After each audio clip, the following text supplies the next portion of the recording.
What do you get when you combine simplified practice marketing, proven ROI strategy, and Van skate shoes? You get Mark Thackeray, of course. So lace up, grab your green smoothie, and get ready, because this is Dental Marketing Secrets. And this is Mark. Hello and welcome, my friends, back to another episode of the Dental Marketing Secrets podcast, where we provide actionable tips and tricks that you can take and apply immediately to grow your practice, to serve more patients, and ultimately leave a greater impact, because that is the name of the game, my friends. My name is Mark Thackeray, and as always, I am honored to be here with you in this very moment on another amazing day. It's glorious out there. It's from Salt Lake City. It's just beautiful. We're starting to finally see springtime emerge, and we couldn't be happier. It's nice to kind of get out of the doldrums of winter and into spring. But thanks for joining us on this podcast. I have a very special guest with me. I have John Vuong, who is the president and founder of Local Search CEO, and he's gonna share a bunch of things about SEO, or so I think I said that wrong, but Local Search SEO. But he's going to talk a little bit today about SEO and how that applies to your business. You know, I get a lot of questions, and I know John gets a million questions about SEO. And we're going to run through some of the common questions that we get asked all the time, and hopefully put some of these things to rest so that you can know with surety, okay, what do I need to be doing in regards to SEO, and how can I start taking those first steps? But John, welcome to the show. Well, thanks a lot for having me, Mark. I'm excited to share with your audience members some insights and a little bit about myself and how you can really prepare yourself for 2020 and beyond, really. Yeah, awesome. Well, let's start there, John. Why don't you give us some background? How did you get to this point, business-wise? Why SEO? Let's start there. Okay, perfect. So I started this agency called Local SEO Search in 2013, so about 7 years ago. The reason I started was, I was in sales all my life, and it was mainly advertising and marketing. So I did have a stint at Yellow Pages, where I worked there in sales and advertising for 5 years. And that's where I really discovered and uncovered the need and shift of user behavior and habits of business owners, where they were more spending more time, focused on trying to grow and build new clientele, but frustrated with the return on investment and results that they were getting in printed format and yellowpages.ca platforms. So what they were inquiring about is, what other ways are there that was really working back 20 years ago, getting really good returns, right? And I was trying to uncover, how did Google work? Why was everyone talking about it? What was so attractive with the search engine, right? And really, it mimicked Yellow Pages to a lot of extents, right? Where it became more of a directory of every single information piece, business listing, to anything that you need to discover, from videos to audio to just written content to images. And centralized in a database where you can sort by keywords, which was very similar to what Yellow Pages provided, right? Like a business directory of every single vertical in business in a local market that can be sorted by industries, right? Which is categories. And then, of course, there's the branded search, which is the white pages, where someone can just search by exact name. So I uncovered there was that shift, and a lot of customers wanted to move away from traditional advertising and wanted to invest into what was happening, where people were spending more and more time engaging with business owners, right? So that's where I uncovered, look, SEO was the way to go, because there's paid ads and then there's the organic ads. And I focus heavily on organic, because paid is like renting space. And as you know, if you have tried brochures or local newspaper advertising, you're really trying to hit that customer at that given time and given moment in hopes that they will save your flyer ad or information and then reach out to you when they are ready to make that purchase or decision. So versus trying to get people who are interested actively looking for you. And that's what SEO can provide. an inbound lead source where when someone's ready, they're ready to actively buy and they're so far down that buying cycle. Very similar to how Yellow Pages provided customers with really good returns and results. Yeah, no, I love that. I love that example. And I remember you sharing that initially on our pre-call, just that analogy of renting versus owning space. So the paid being the rental space versus SEO being owning that space. Talk a little bit more about that, because I just love that illustration.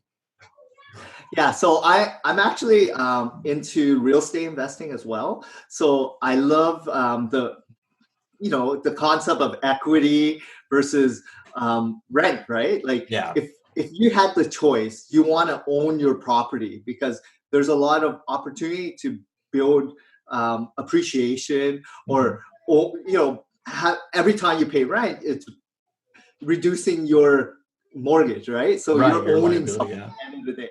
So there's equity in play, right? So it's the same thing as in advertising. If you were to spend money renting or spending ads all that time in flyers, newspaper, Facebook ads, Instagram ads, or even Google ads, right? Where what happens when you stop advertising? You no longer appear, right? Right. And there's no other inflow of leads, right? As opposed to if you were to invest in the long term, where it's building authority, building trust, and ensuring that you can get more long-term results, you will then eventually own real estate and dominate your local space, right? And have an influx of inbound leads who are actively searching for you 24/7 versus only when you advertise. Yeah. Hoping that they will get you when you spend that money for that given time, right? So there's that difference, right? Where you want to own equity versus rent space. Yeah, I love that. Yeah, that's so powerful. And it's important to remember, that this is a long-term strategy, right? I mean, it's not just a quick fix or anything like that that's done in the short term to try and bring in a huge influx of new customers or new patients. But it's really, like you said, it's about dominating and owning that market, that segment of market. I think that's such a great way to put that. So John, tell us a little bit about, for those that have no experience in SEO, what is SEO? Just give us, kind of your definition. How do you look at SEO? What is it, so that all the listeners can understand what we're talking about here? Definitely. So SEO is more the natural listings that appear on Google. So if you are doing a normal search like teeth cleaning in a local market like Toronto, Ontario, or whatnot, right at the top of a Google search, you'll usually see ads, and it's usually a different color. And that's paid. So I'm not talking about the paid ads, but I'm talking about the map and below the map, right? Which is more of a natural serving that user with the right website. So what Google is looking for is the best user experience, exact match, or best match fitting that user. And each customer will have different results based on the query at that given time, based on the history, and there's a lot of other factors, right? So what you need to figure out is, why are certain competitors of yours appearing constantly, and how do you get up there yourself? And that's what SEO is all about, right? Positioning yourself as that leading expert in Google's eyes and also in the customer's eyes, so that you are now served up on a more consistent basis and you become more visible for a variety of different keywords, where then you will then get more of the inbound leads that will be looking for your services, right? Yeah, no, definitely. And I think that's a key to remember right there that you mentioned, John, is just look at it from Google's standpoint, right? I mean, their whole goal is to deliver the best results for a particular search query, and if you look at it through their eyes, it's going to help you better prepare and better position yourself as the authority figure, as that response or as that answer to Google, to be that connection for Google. So I think that's tremendously helpful, the way you put that, John. Talk to us a little bit about how you start to do that. Now that we understand a little bit, okay, what SEO is, it's the organic listings. it's on the map pack. It's all that. How do we start to, what are the first kind of steps towards building that out? And how do you look at it? I mean, to make sure that we're approaching this in the best possible way. So I always look at, like, when I was working at Yellow Pages, there were a lot of business owners that I worked with, and it was in the thousands. Okay. And what I've discovered was they ran really well run businesses, right? They've been doing it for maybe generations, or at least 10, 20 years, right? Yeah. And how did they get to a point where they relied solely on word of mouth and referrals? And that's their bread and butter versus always spending money on trying to acquire new customers, right? And early days, yes, you might have to do an ad campaign, put it in a local newspaper, build up some clientele and awareness, right? Brand awareness, costing to acquire new customers, yes. Right. But eventually what you want to do is position yourself so that you get an influx of referrals, word of mouth, and inbound leads, right? So regarding the SEO standpoint, so how does this relate to SEO? Running a good business is transitioning your physical storefront, running a good business. And there's everything from treating your customers right, treating your staff right, running a really well-run business, service level, price level, from everything, right? You name it, operationally, right. Run a good business, transform that to now replicate that online, which is how do you get people to know what you've done in a physical business like storefront or at your dental office over to the online platforms, right? Which is your website. How do people know that you've been doing what you've been doing digitally?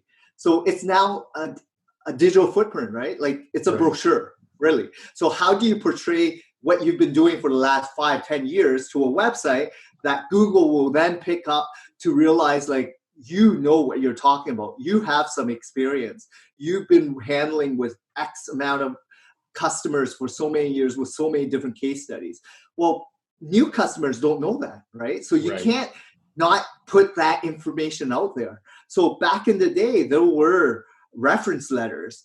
There were, word of mouth, stuff like that. Well, now it's testimonials, case studies, white papers, right? Like there's before and after pictures. There's stuff that are very similar to some extent that can be replicated online. So not only do you have brochures for every single services in your store, in your physical location, like I do, Invisalign for orthodontics. I do veneers. I do, cosmetic dentistries or pediatric, whatever it is, right? Like you have different brochures. Well, online, you should have different landing pages for each, right? You should have a separate page documenting exactly what you have in the brochure online, right?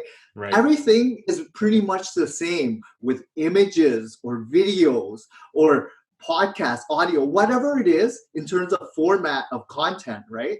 The more information and more detail that you can provide that customer, the better. So more engaged, the better. So go into depth in content, go into like just actively providing your customers with as much information so that they feel comfortable that you know what you're talking about for them to make a decision to either go with you or not. Yeah. I love that.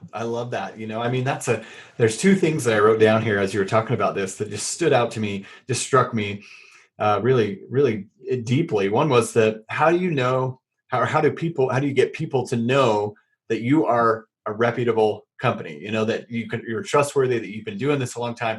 Because the good thing and the scary thing about the internet is that it levels the playing field, because you can have someone who just started open their doors, their practice maybe a month ago versus someone who's been doing this for 25 years. And to a blind consumer, they might not be able to tell the difference. If your website is set up by the same company that does all these canned websites, it's going to look almost identical. And the consumer, as a result, is not going to know the difference between the two, and could make a very costly mistake. But so how do you get people to recognize that you've been doing this for a long time? And I love what you said is going deep with your content, is taking, Invisalign, for example, or dental implants or cosmetic dentistry, and really, making your case. You want to bring as much evidence to bear that you are the clear leader for cosmetic dentistry as possible. So that's, like you said, case studies, that's testimonials, that's before and after pictures, that's white papers, educational resources for people to help them make the best decision possible. So I love that. And then the other thing too, as you're talking about this, is just how neat it is with the online space, is that there's almost unlimited real estate options. I mean, you're not limited to a finite brochure, a trifold brochure to hand to a patient, but you can keep going. I mean, you can add all that information we talked about and then some. I mean, you want to leave them without any questions whatsoever, that you're the answer that they're looking for. And the good thing about a website today is you can always go in and refresh the content versus a standalone static page in a brochure, right? Yes. Or a trade show. So it's a one-time thing, like a flyer, newspaper ad, but a website is always real time. You can update it anytime. You can add more content. You can add more videos. And one thing I forgot to mention is personalize as much as possible. So make it your own versus trying to mimic what other stuff you see online. Like, a competitor does it really well. Great. Make it, use some components, but make it your own, right? As much as possible, because you're different. You're unique than any other dental office in practice, right? So let people know about that. Yes, your years of experience, how many customers, why you came, your story, your background, who you have as employees, like all that is a great journey, and let people embrace that journey so that they feel like you're transparent and upfront versus trying to hide stuff, right? The more out there you are with what you're trying to achieve, your core values, who you are, who you bring on, who your ideal customer is, the better it is for them to realize if they're going to be a good fit or not.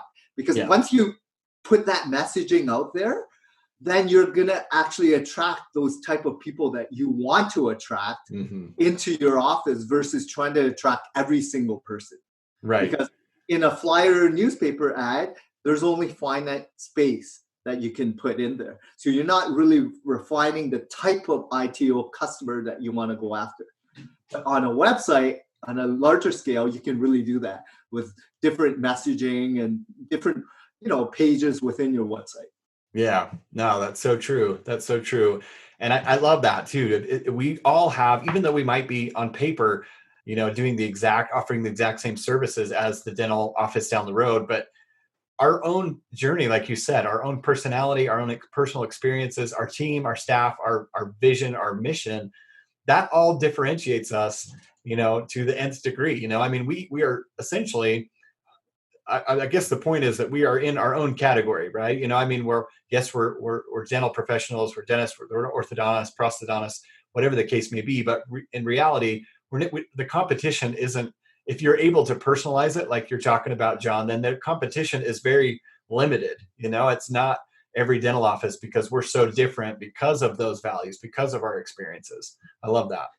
Yeah, and a lot of websites and business owners actually understand that, right? So coming from more of a business background in marketing, advertising, I realized like business owners will just do the bare minimum in terms of advertising and marketing because they feel that they've invested a lot of time and effort in their expertise, which is education, building a practice, buying a practice, and they don't really put as much emphasis into really the marketing aspect of it, right? Like, because once you realize that component and how powerful it can be, it's going to save a lot of time, shrink your time, and get really good clientele, which are the longer term clients that you want, like lifetime value of a customer. Say it's 8 years, but they spend X amount and they also refer you so much more business, right? Those are the type of customers that you want in your practice.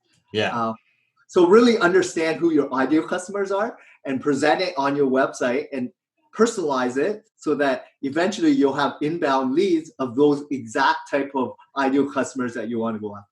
Yes, absolutely. And that's we've done an episode or two on that, just because it is so critical to get clarity on who you're going after, who you are the best fit for, and for whom can you really deliver the best results, And once you understand that, it makes it a lot easier to create a message that's compelling to that audience, and I totally agree with that.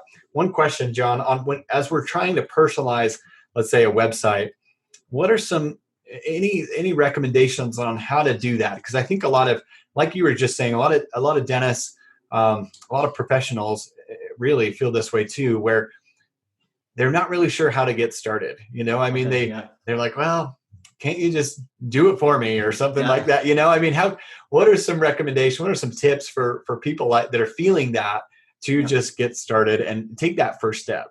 Yeah. So again, it's a very competitive and cluttered space out there in which you don't know who to trust and who to turn to, right? There's, some industry players that are focused on your niche, right? And they build websites that are very templated and they use the same sort of format. And even the content, the blogs, the videos are the same and replicated in different sites, right? Yeah. The only problem is you don't own that information. You don't own it, and you cannot personalize it.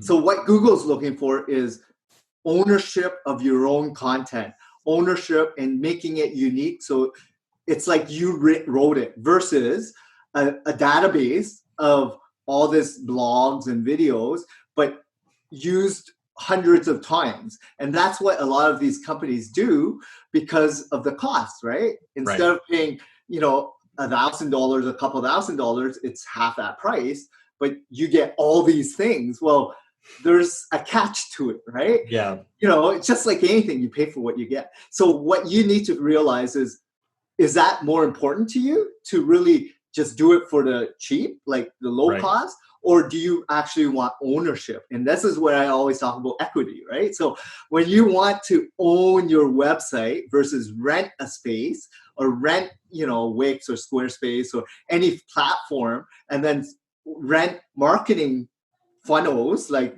different marketing campaigns, you're still renting. So one thing I always ask is, if I work with someone, do I own my own stuff? Do I own the website? Do I own the content that you write and publish? Do I own every effort that you make? Because what happens is when you stop working with that company, do they take everything back? Do they change all the passwords and remove all the efforts? Someone that's not in the space, they don't understand what they've done or what they haven't done, right? So you want to just be aware of what's going on, right? But really understand the difference between having a website that's looking really well, like it's presented well, versus the back end of presentation of what is well, right? Like, it's very deceiving for a business owner because they're all aesthetically, just like a storefront. You may make it look good, right? But what is more important is who is running the practice and what's the relationships like from the back end, like dealing with the customers one-on-one. What's the rapport like? Are they really happy with the experience? That's more important than the physical look of the website. Yeah, definitely. So definitely, so really go deeper, right? Yeah. No, I love that. So let's talk about that. I mean, as far as we're personalizing the content, is there priority over the types of content? Because there's different options, right? I mean, you've got a blog, you've got video content, you have just your static pages on your website, you've got social media, and is there a priority in terms of importance on that content? What is your recommendation, John? So I focus on, depending on the client, right? But in your industry, say dentists, focus on images and focus on written content.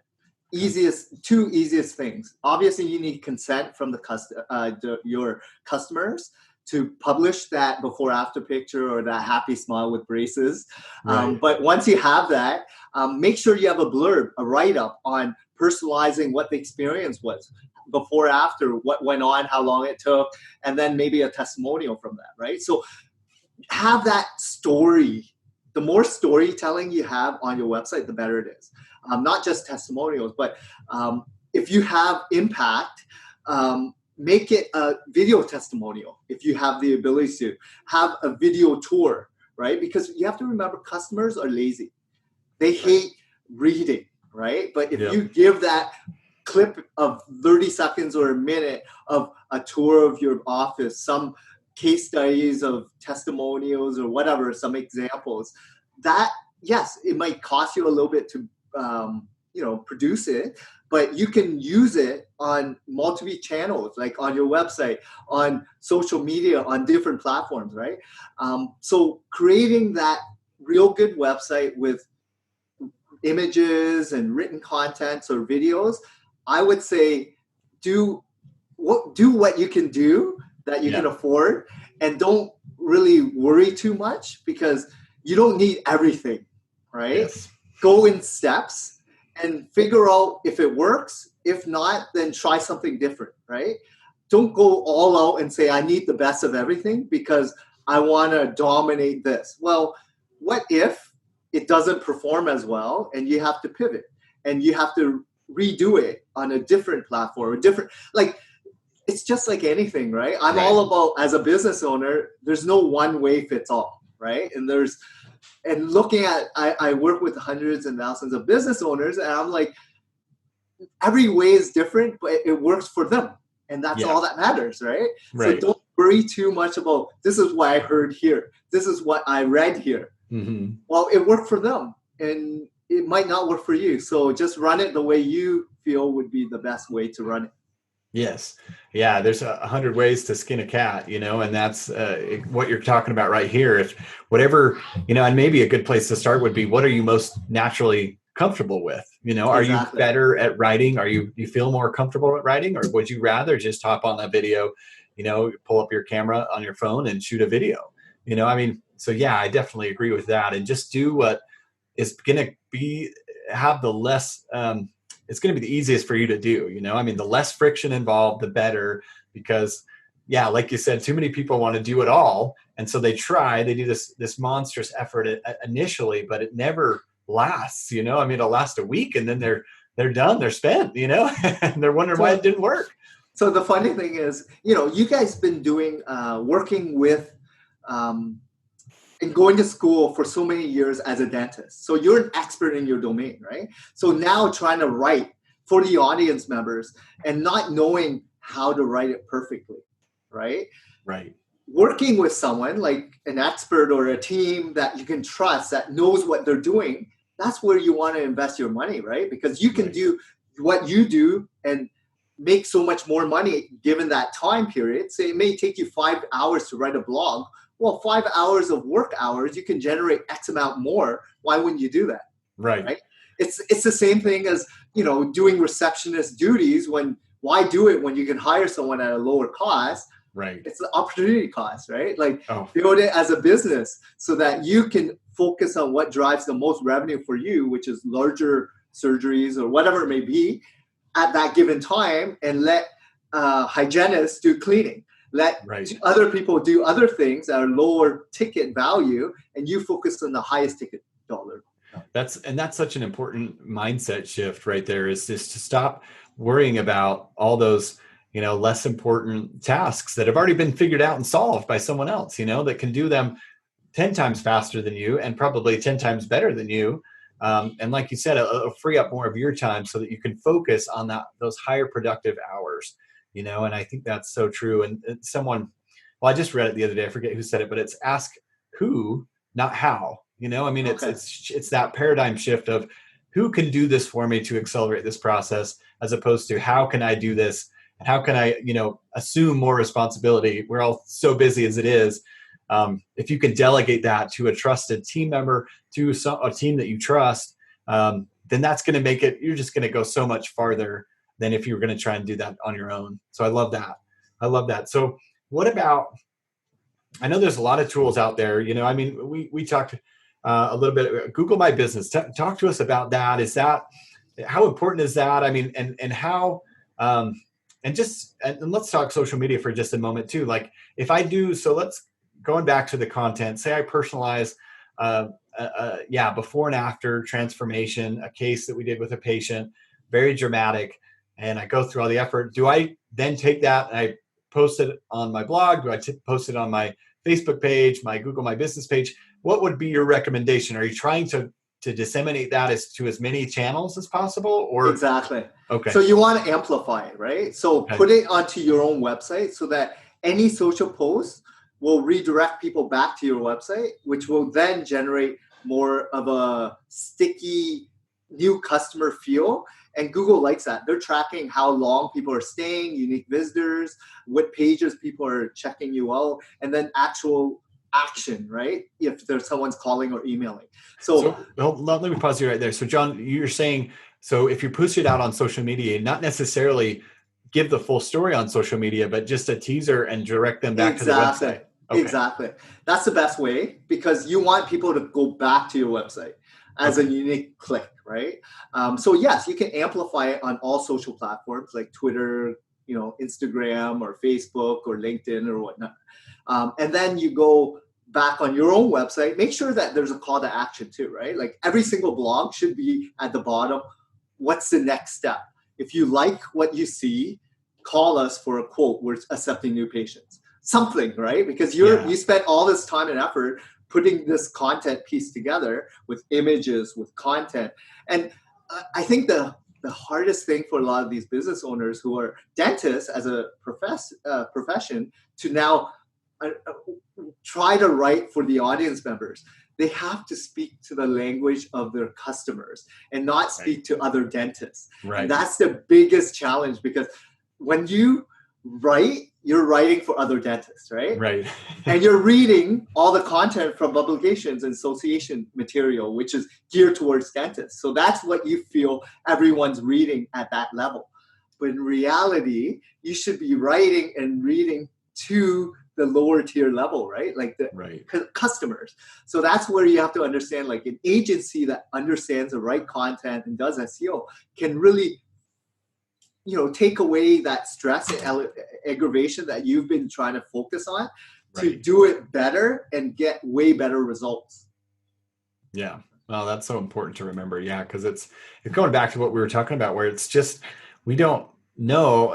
Sometimes we get into this, we're of that mindset. We've been talking dentistry all day, and typically it's to team members or other dentists. We're on these Facebook groups, and we share cases, obviously within reason. We're not sharing, breaching confidentiality or anything like that, but just, we're talking that jargon, right? And so to then step out and try and speak as if we're a consumer, with that lower tier of knowledge can be very challenging. So I totally agree with you, John. I think finding someone that has that ability to do that, it's going to save you not only time and eventually a lot of money, but also it's going to allow you to connect on a much deeper level than you ever could have before.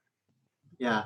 I think the big thing is time, right? Everyone is struck with time. You want to do everything, but you don't have time, right? So focus on what you're good at and let other people who are really good and enjoy it, these other tasks, and they can excel doing it, right? Pay them for it. Pay for that extra person or give them extra tasks and reward them, right? And you'll find that they actually enjoy it more deeply than you ever would, because you're so passionate doing what you're doing, especially social media. And this is one thing I hear a lot. People are so stuck up with, I feel like I should be spending and devoting more effort into social. Mm-hmm. If you actually track where your leads are coming from, okay? And as a dental office, and you start monitoring and you have tracking in every metric from Google to ads to traditional media to social media, you'll realize where most of your leads are coming from, okay? And especially if you're doing like email marketing campaigns and you have a huge customer base, majority of the people will say, I get a lot of referrals, which means you're doing something right. You're running a really good optimal practice. Right. But if you're going after new customers, new acquisition, and then you refine it even deeper as to how long do they last from social media? How long do they last from Google? Like, lifetime value of a customer. And that may take you years to really refine that art and figure out, I paid $250 for that new acquired dental patient, but they only lasted that one visit or a couple visits, and they never referred me any customers. And then they never stayed for 8 years or plus, right? Like, you'll realize what you should invest into. And I speak this language to all dentists and a lot of other service providers, but if you understand the mindset of a customer and they feel like you're not bombarding them with stuff and you're pushing promotions and ads at them and they're in control, they feel way better being in control and making their own decision on who they want to go after. And this is what SEO can provide you, right? Yeah. Which is the organic listing. And I know you asked me about the Google My Business, and I totally didn't talk about that, but okay.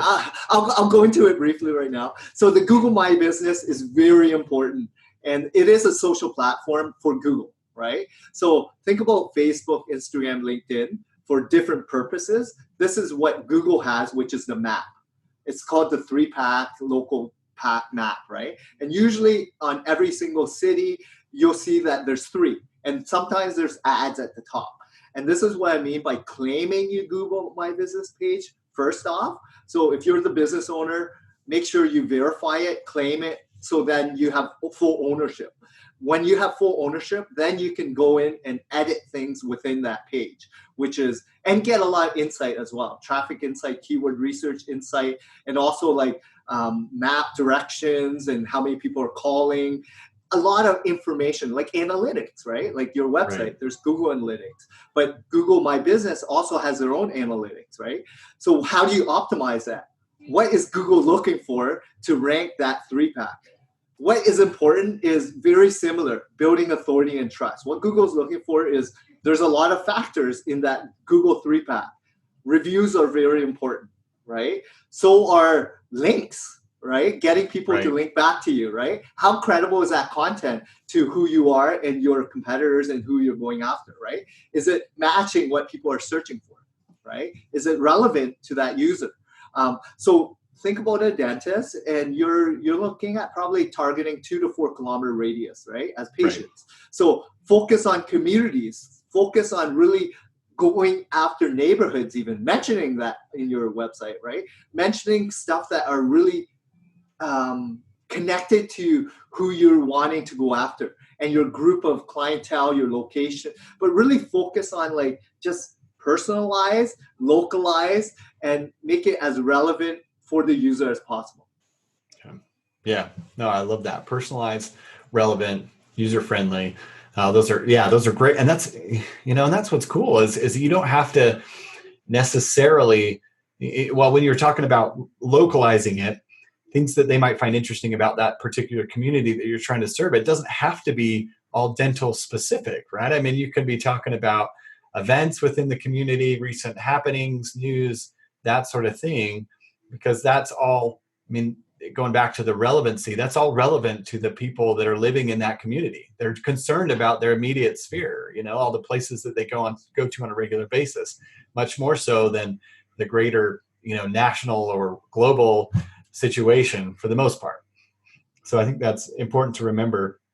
Okay, what about sorry, I've got all these questions now that we're talking. I'm asking these questions for myself. I'm taking all these notes because I'm definitely not an SEO expert. But so talk to us about timing and consistency and how often to post and all that. What are your recommendations on that, John? Okay, definitely. So having a website is important. Make sure that you're refreshing even your homepage or service pages. Take a look at it once a year, right? Because sometimes you realize that some of the information you have on there is dated, right? So it's kind of older, so you need to refresh it, add more substance to it, more depth, right? So service pages should be looked at least once a year and refresh that information. And then, of course, the blogs. And this is where it's more in the news kind of information or positioning yourself as the expert, right? So what you need to do is, depending on your time and your ability, try to do it at least once a month. At least, right? Yeah. But go in depth. So what I'm talking about in terms of depth is look for trending topics, look for things that are newsworthy that your audience members will find that is useful. Right? So not only within your practice that, yes, that could be newsworthy as well, but that could be more of a newsletter, right? So it could go into your active clients, put it on a Facebook page, sure, right? But something that can attract some sort of momentum or leads or likes or followers, right? Which is blogs that are relevant, that maybe there's a new method or something published in association that you can transcribe and rewrite so that it is more relevant for your practice and how you can integrate it, right? New equipment, new service, or whatever it may be. Focus on trying to do it at least once a month, because there's a lot of information out there. There's tons of content. There's so many trending topics. I mean, right now it's COVID, right? So everything is about COVID. But I mean, it makes sense, but it's kind of overwhelming. I'm all about, yes, you can talk about it, but talk about other things that are more upbeat and, things that are, because it's so depressing watching the news all day long, right? So I hear you. Focus on things that will gravitate towards positivity too, right? Like focus on what you're all about, making sure that people can embrace and see your personality through that blog, through all the content you're writing, and then they'll either like you or not, right? But hopefully they do, because then at least you attract your type of tribe, your community. Right. Yeah, I love that. That's so true, and I totally agree. I'm so depressed when COVID is all over the place, and I understand why, but it's just overkill. I'm sorry. It just, give me something else to think about. That's all. But okay, you mentioned a little bit back, talk about how do you measure the effectiveness of your SEO? Are you going back to your Google My Business page to look at it there? What sort of metrics, what are benchmarks that are we looking at or looking for to see if it's effective or not? So I'll be honest here. I've been doing this for 7 years. There's no better way to monitor this than asking the client to know how revenue is, right? Yeah. And they will have an honest opinion about you and your service, right? Because if revenue is up, but your expenses are also very high and your margins are lower, then is it really effective? But if revenue is up and your expenses are lower, your margins higher, and you're getting better type of quality clients that are coming to you, then something's working. Yeah. Right. So as much as there's call tracking to click, tracking every single landing page to actions and seeing how long people stay to all these analytic tracker, as a business owner, I don't care about that, right? Mm-hmm. You shouldn't care about it either, because all you care about is what's my bottom line? Am I getting a good return on investment? If not, what can I do better, right? Because I speak to business owners all day long, and I also speak to a lot of SEO people. And all the SEO people cares about numbers, impressions, and clicks. Business owners care about, is my phone ringing? How am I paying my employees? Do I have any money left over, right? Right. So, for me, I get both fields. Like, yes, I have all the data. I track everything. But ultimately, what really matters is your receptionist monitoring where the leads are coming from. Because if they are saying they found you online, are they seeing you on a new email blast first? Then are they going to social? Then they find you on your website. Then how are they tracking you, right? Because it's multi-channel before they get to the website, but they say, I found you on Facebook, but really it could have been Google first, right? You don't really know. And therefore tracking is very difficult. Even if you're trying to track every stage, right? Right. And I've done this even at Yellow Pages, right? Like we do so much tracking, from putting a code in to letting, to different telephone numbers to monitoring every single call. Like that kind of gets an overkill to some extent, because that one customer, yes, it's a new customer, but you don't know if they're going to return in 6 months because of the, cleaning, or if it's going to be a couple years, right? Like, what's the lifetime value of that new customer? You won't know that. So, that new acquiring customer is great, but if you know just from your gut and they are already referring your business that they're your type of ideal customer, that's what you're after, right? So providing a good campaign is all about understanding who you want to go after and having that company attract more of those type of clients for you. Yeah, absolutely. Absolutely. That's awesome. That's awesome. And I think it's easy to get lost in the weeds, not in the weeds, but in the details of those vanity metrics. How many clicks am I getting and how many impressions, and those can be good, because you use them for different reasons, right? I mean, if people are clicking through on an ad, you can, or a blog or whatever it is, any content, you can discern from that, hey, that at least the teaser copy, the headline, that was working, right? But yeah, I think you need it. The most important thing, like you said, John, is to take a step back and analyze what the current health of your practice is. Is it growing? Are you profitable? Are you able to, treat these patients and pay your staff, and feel confident about the future? I think that's what you really need to hang your hat on in the end. So I totally agree with that.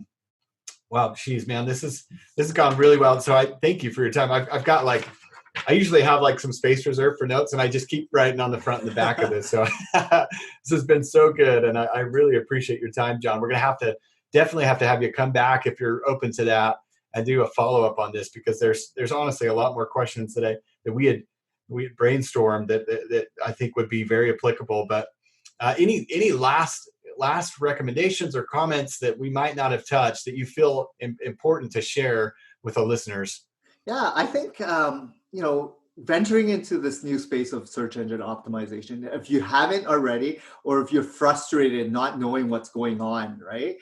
My take on it is, educate yourself to a level where you feel comfortable, but you don't have to really know too much, because just like in dentistry, you have been going to school for X amount of years. You know more than the average consumer. They can go online, watch videos, read about it, but they don't really know the inners of what's going on. Very Right. similar to SEO. Learn a little bit more so that you can ask intelligent questions, but feel comfortable with who your vendor is and who you want to work with, right? And remember, it's more of a long-term strategy versus a short-term ad campaign with headlines and trying to acquire new customers. What your ultimately goal is in any form of advertising is a long-term acquiring the best type of clients for you so that you can continue growing and scaling your business, right? Versus putting ads, acquiring, because you're putting some special free teeth whitening or Zoom whitening, whatever it is, right? Yeah. To acquire those type of customers or Groupon customers. But those people, they're just in it for the deal, and they're not going to be long-term clients of yours, right? So you spent all that money acquiring that customer, but they don't even stay with you. So understanding why people are using those platforms in the first place and where people are going and why you should really focus on what most people are spending most of their time on and what gives the best return on investment versus trying, say, Facebook ads or Instagram ads. Don't get me wrong. It may work for a lot of business owners, but overall, if you're looking for long-term gains and building your practice so that it's sustainable for the next 10, 20, 30 years or generational, I think SEO is the way to go in terms of foundational. Yeah. Oh, that's awesome. That's awesome. Well, thank you, John. I appreciate your time. If people are interested in getting in touch with you or learning more about what you guys do at Local SEO Search, what's the best way to get in touch with you? Definitely. So you can check out our website. It's www.localseosearch.ca. We are located here in Toronto, Canada, but we do service clients all over North America and the world. And then you can also reach out to me directly. In the team page, you'll find me, John Vuong, and you can contact and reach out to me on LinkedIn. So you can message me directly, and you can also follow us on social media pages as well. Awesome. Yeah, I'll link that up in the show notes. But definitely check out local SEOsearch.ca, guys. I've been on there several times, and it's super cool. They have a check your Google search engine score, a website audit that's free that you can go and they'll evaluate it for you. They even have there's an opportunity there to talk with one of their experts to just give you some free coaching, essentially, and if you're interested and if you're serious about this, then I would highly recommend you contact John and his team just to see what the options are, because it might make sense for you and your practice. But thank you again, John, for coming on. We really appreciate it. And like I said, love to have you back in the future. Awesome. Thanks a lot. I really appreciate it. And stay safe, Mark. Hey, thank you. All right. Thanks. Did you enjoy this episode of the Dental Marketing Secrets Podcast? Head on over to iTunes to subscribe, rate, and leave a review. And for more proven marketing strategies to grow your practice, visit practicerocket.net.